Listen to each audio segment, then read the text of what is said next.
माझ्या दृष्टीनं मतदारसंघ ही मर्यादा अजिबात नाही. कालही नव्हती, आजही नाही आणि उद्याही राहणार नाही. आणि दुसरी महत्वाची गोष्ट म्हणजे या लासलगावशी माझा ऋणानुबंध आणि संबंध या परिसराशी हे वर्षानुवर्षाचे पिढ्यानपिढ्याचे.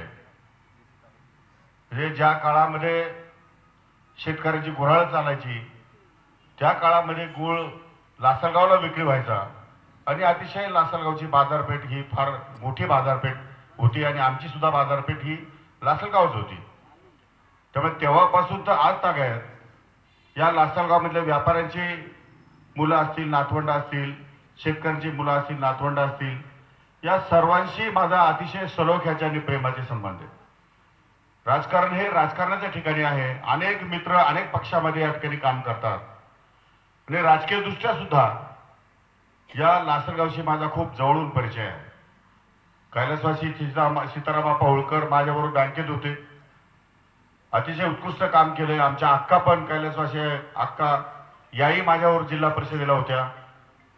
त्याचप्रमाणे माजी आमदार कल्याणराव पाटील हेही माझ्याबरोबर विधानसभेमध्ये होते. त्यामुळे राजकीय मतांतर, राजकीय पक्ष, राजकीय विचार हे काही जरी असले तरी वैयक्तिक संबंध, वैयक्तिक प्रेम हे निश्चितपणे त्याच्या वर असतं आणि ते जोपासणं हे प्रत्येकाचं कर्तव्य आहे.